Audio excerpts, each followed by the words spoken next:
Hey, good morning to every one of you to Story Time with me, Pastor Tony.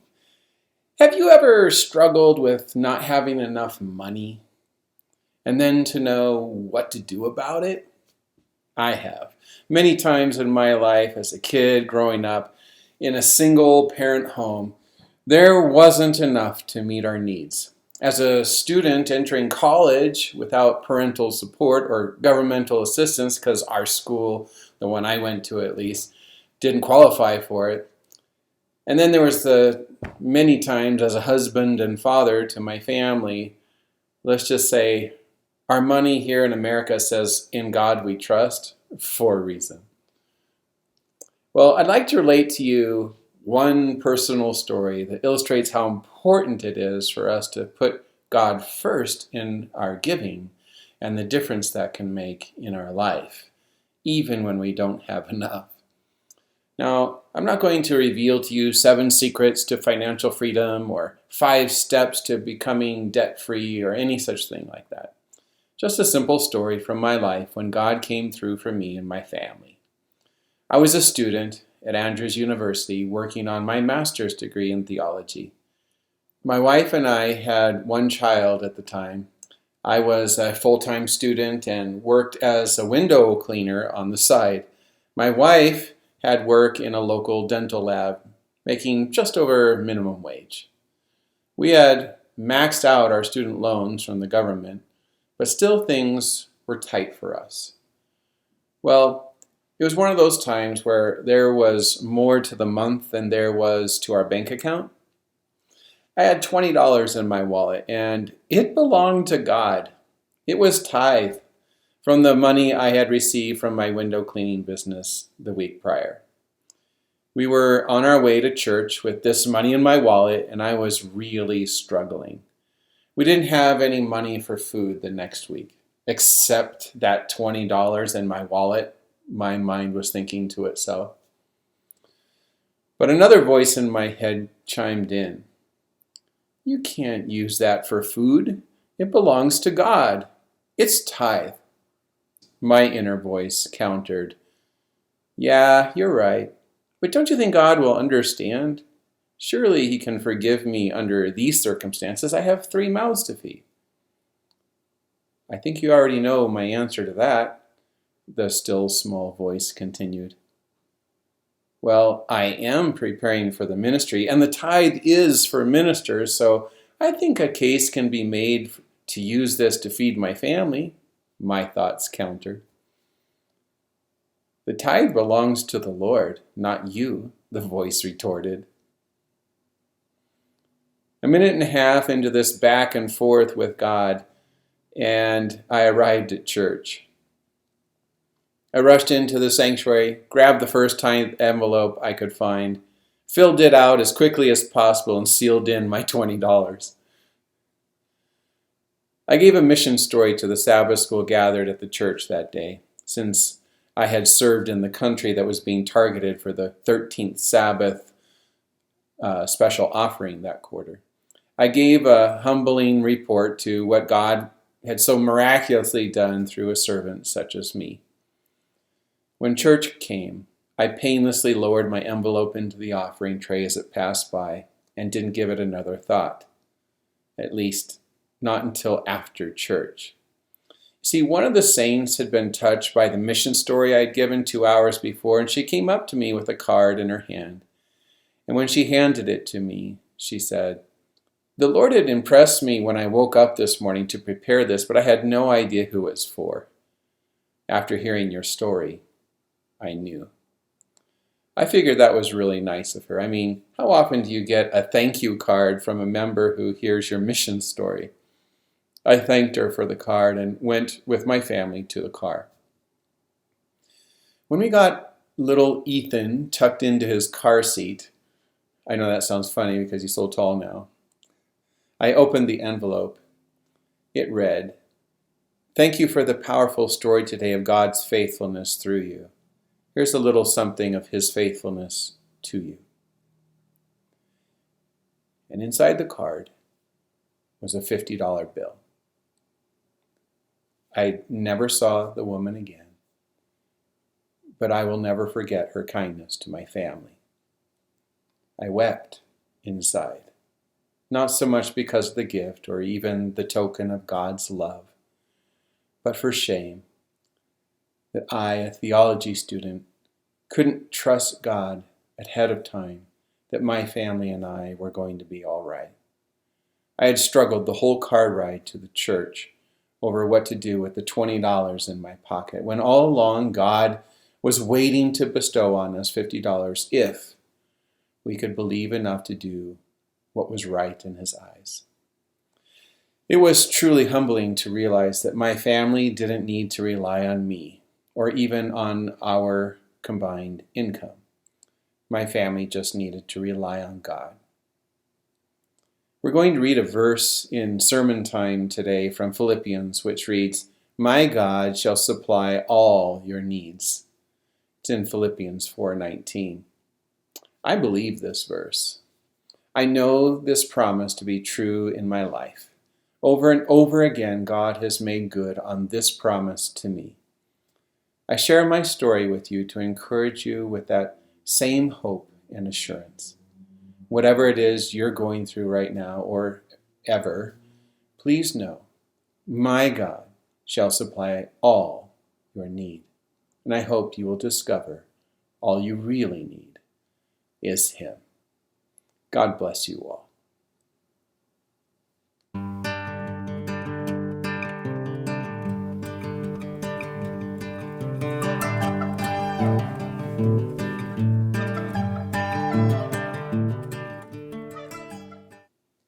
I've been in prayer about where to take our messages as we gather again together as a church family at our church. And it took me quite a while to discern what I believe is what God would like us to do. I considered several of the things we are going through as a congregation or as congregants, and I spent considerable time looking through various books of the Bible and what message they bore to the people of their time.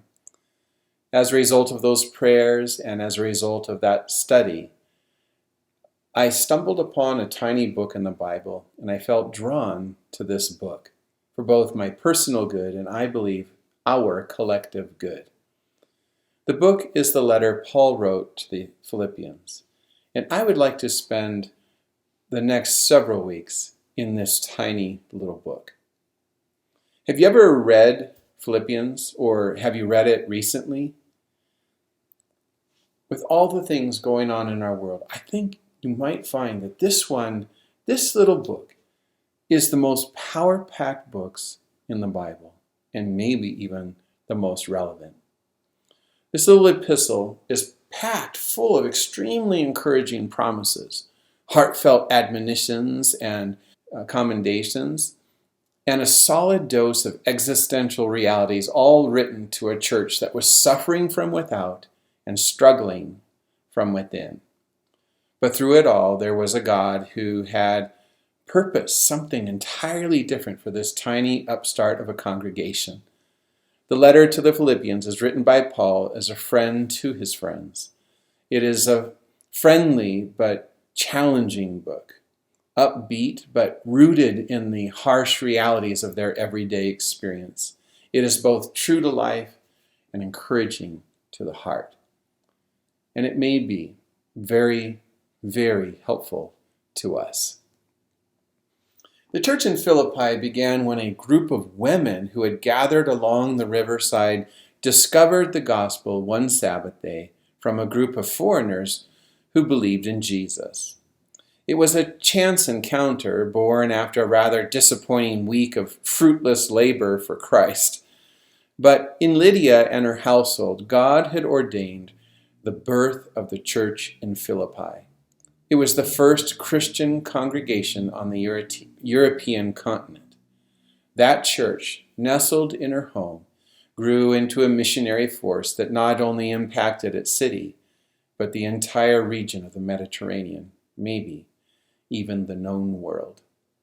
Today, what I understand is the task before us is to draw the curtain back a ways and peer with you into the backstory of this small but powerful church.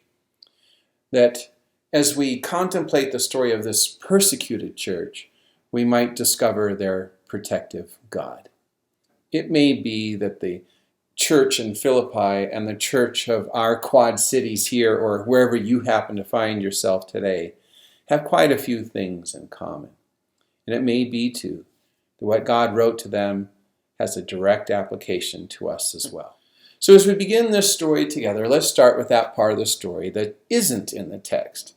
Let's start with Nero. Nero was the newly elected emperor, the next Caesar of Rome. And I put that word elected in quotation marks because Nero came into power after his adoptive father Claudius was poisoned to death.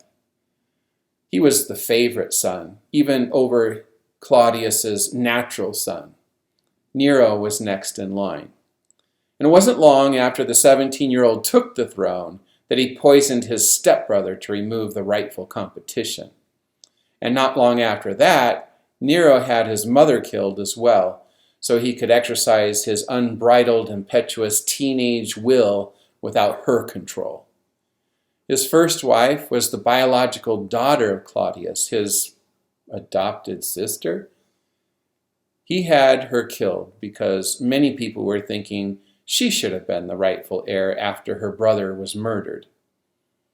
Nero's second wife was a profligate woman who had converted to Judaism, and it was through her and her influence with Nero that the Jews thought to put an end to the life of Paul. He had her killed as well. Not a nice guy, Nero. It wasn't that Nero needed any help from her to hate on the Christians.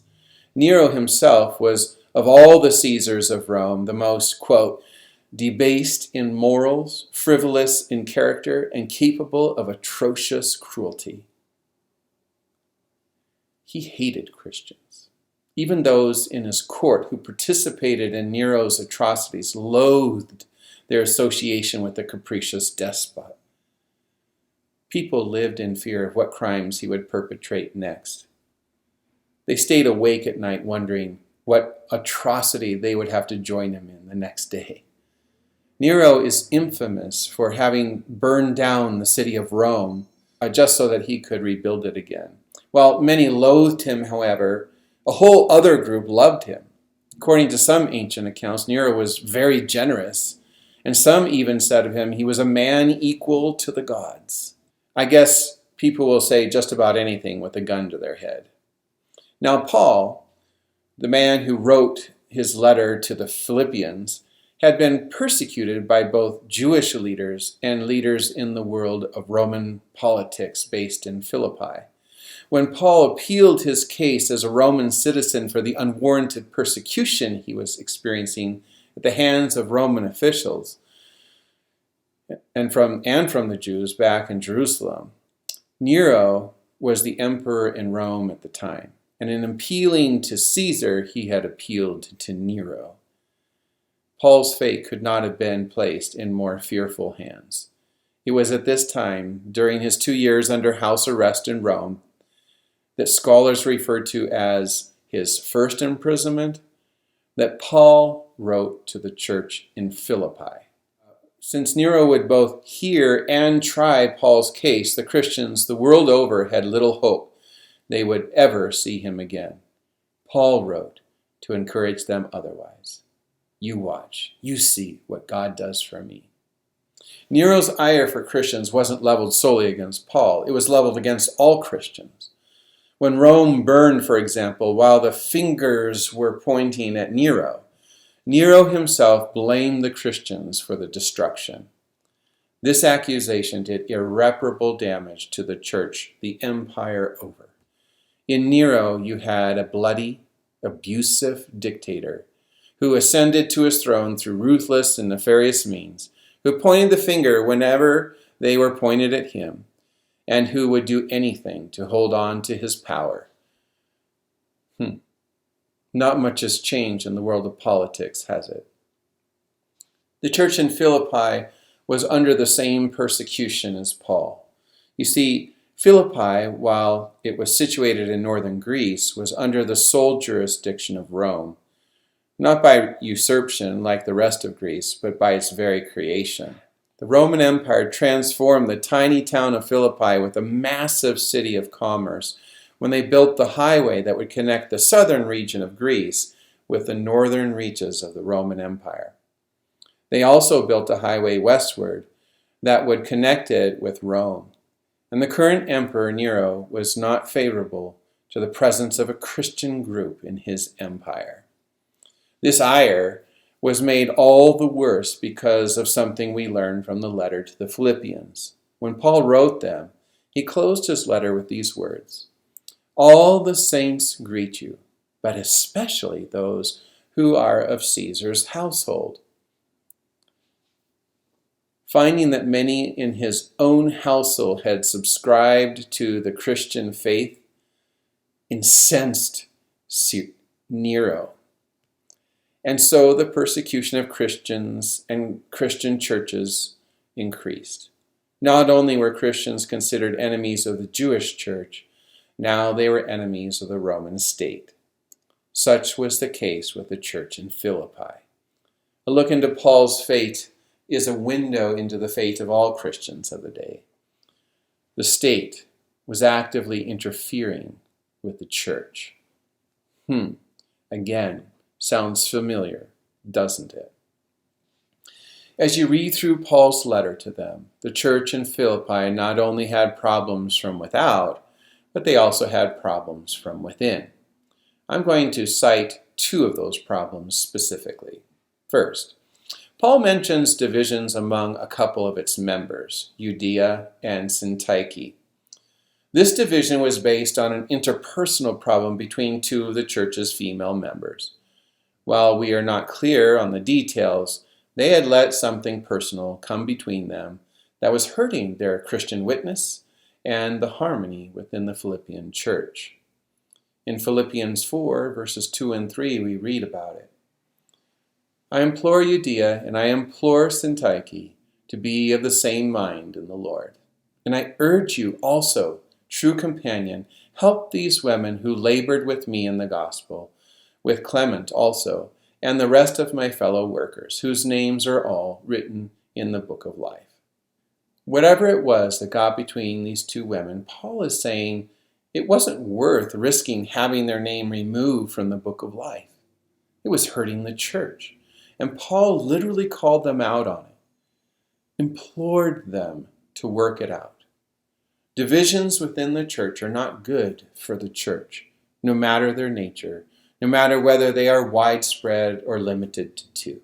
And we must do everything we can to prevent them, as they can destroy our witness and threaten our very existence. Second, you also had a theological division within the church in Philippi, which was common in the first century church the world over.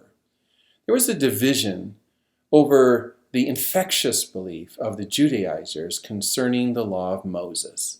They believed that if you wanted to be a true Christian, whether you were Jewish or Gentile, you had to keep the law of Moses, which, among other things, required all men to be circumcised.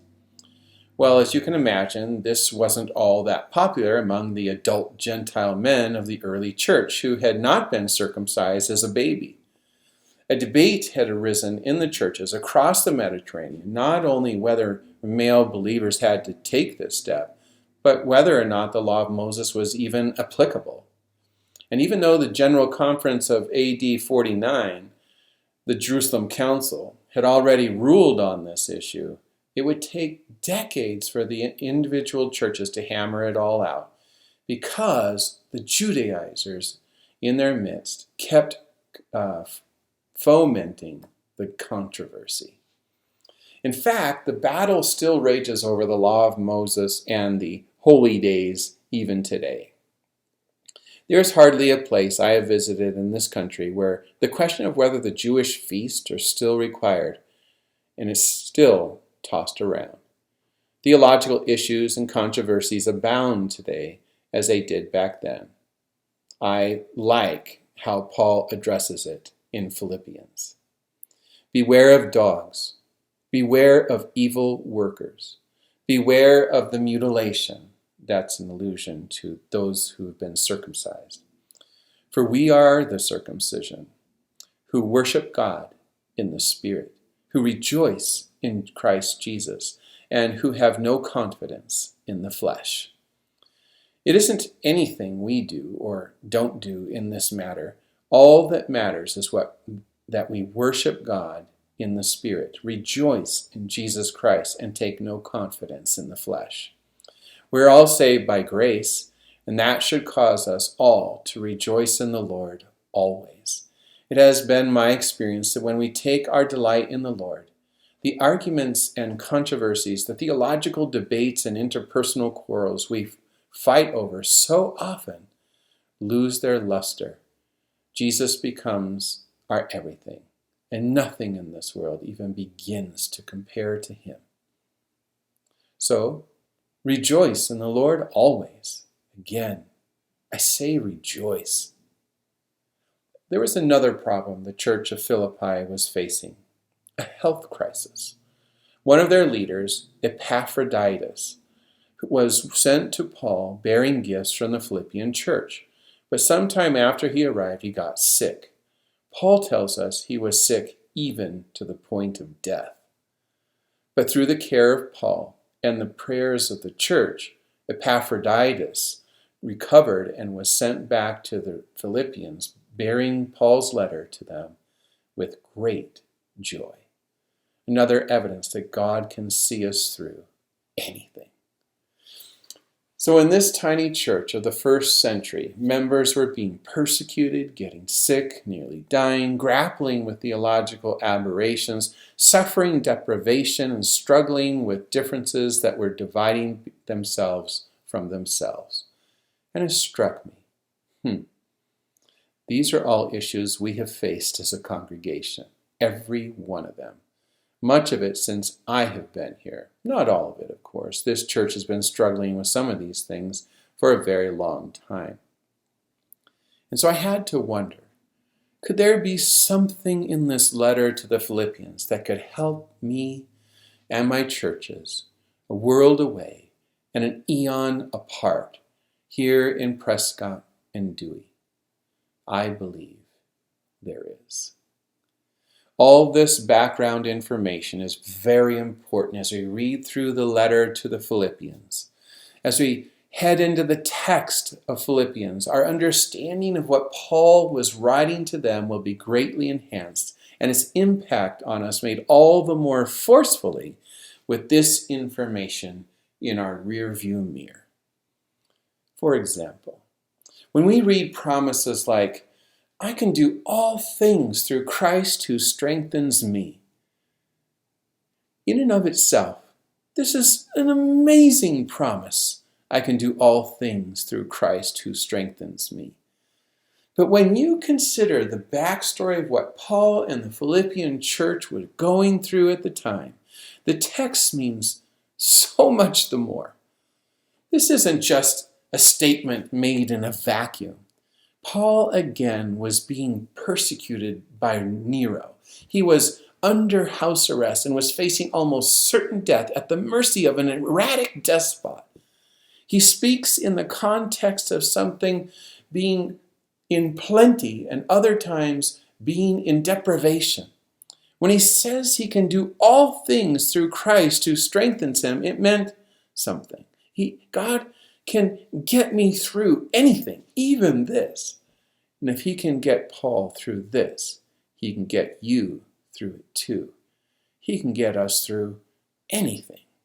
We can do all things through Christ who strengthens us. I know how tiring it can be dealing with all the troubles and imperfections here in this life, in this country, in this church, or whatever. But Jesus can strengthen us to get through it.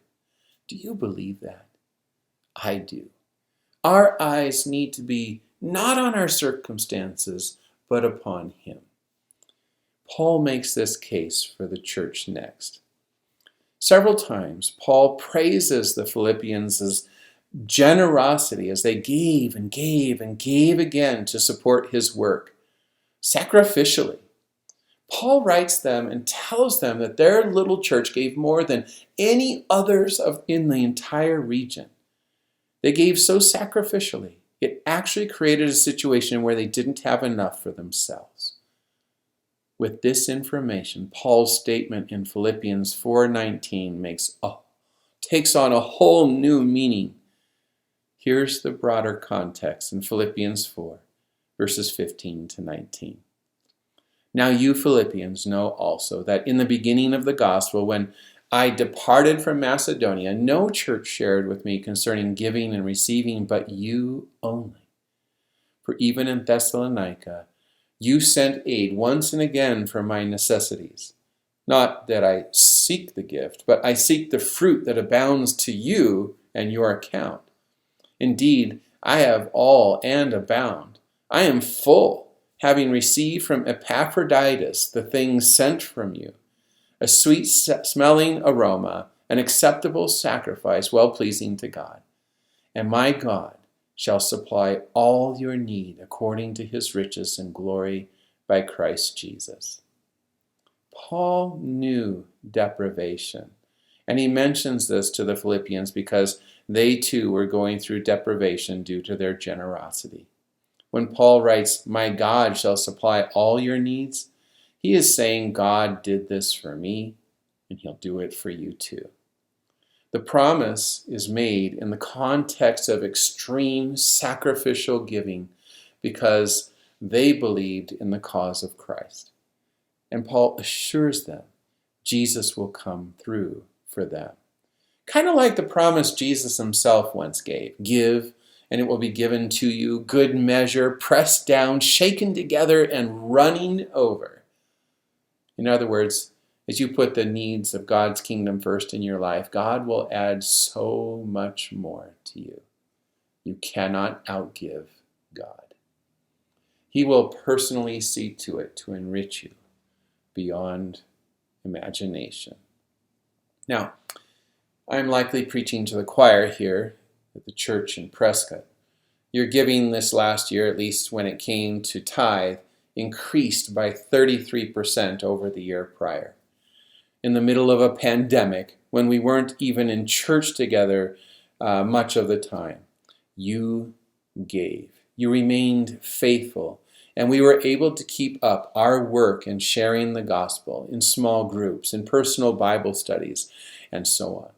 And last week, we baptized 5 new members into our church because you were faithful.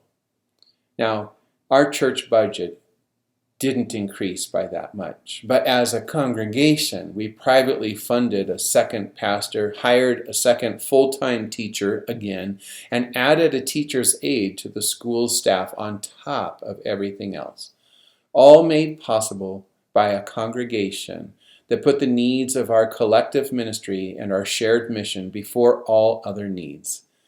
May God supply all your needs. The message to the Philippians and the message today is the same. The promise hasn't changed. It is as available to us as it was to them. What Paul is saying is that what was offered to him was offered to the Philippians, and what was offered freely to them is offered freely to us all. Paul's assurances can be our assurances. We can go into whatever it is that awaits us in life, chin up, shoulders back, heart strong, minds fixed, and strength honed, because we have Jesus to get through it. Oftentimes, when the going gets tough in our world, I will hear Adventists, people who believe we are living at the end of all things and await the coming of Jesus. I will hear Adventists rehearsing all the calamities we are going through and will go through, talking about everything else but what our message is really all about.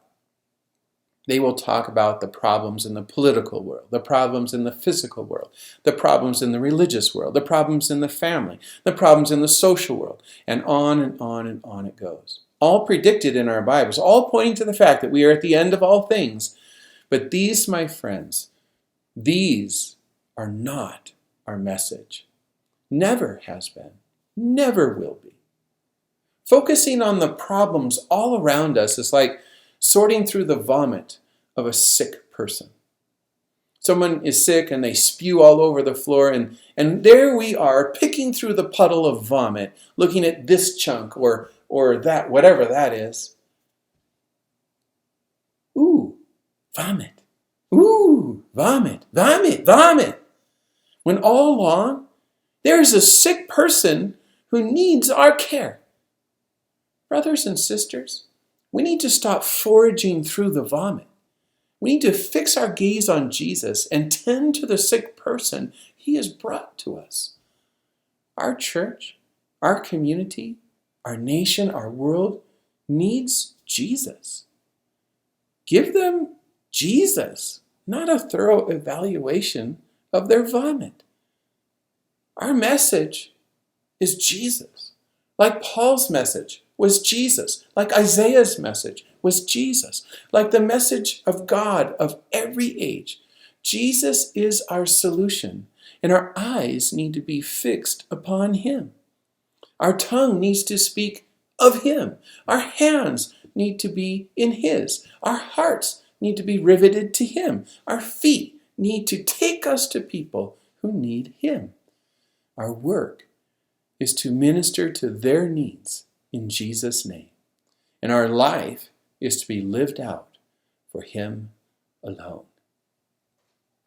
No matter what we are facing as a Christian church, no matter what we are facing as a Christian person, whether we are a mom, a dad, a kid, a student, an employee, a company owner, a sick person, whether we are a long way in debt or a long way from home, or have neighbors taking us to court, no matter what our circumstances, in sickness or in health, for better or for worse, we have a God who will go with us into whatever it is.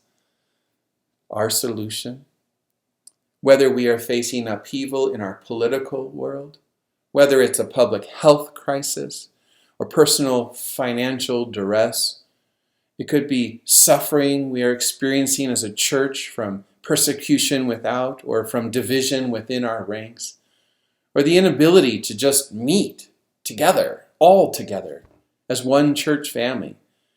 Whether the challenge before us is a current personal problem or the prophesied persecution of the end of time, our solution is and always has been Jesus Christ.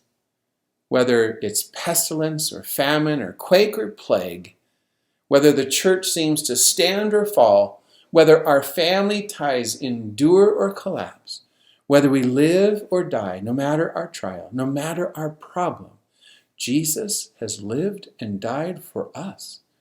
And now he ever lives to make intercession for us. He who was born and was raised again is ever, always, only for us, with us, by our side, and in our hearts. We're going to take an incredible journey through this tiny little book we call Philippians, a letter written to a persecuted church with a protective God. With this hope, all that Jesus meant to them will come to mean something to us. That the blazing assurance of Jesus, who is there with them through thick and thin, will burn also in our hearts, that he will be here with us, come bleep or high water. Brothers and sisters, our message to our world is not what is happening in our world. Whether it faces us in our political realm or confronts us in the public health field, or the financial duress we face as a nation or as a world or as a family or as a believer striving to find their way. Our message is, always has been, Jesus. Paul brought Jesus into his everything, and that made all the difference for him. And I am thoroughly convinced that if we do the same, we too will find him altogether sufficient for us as well.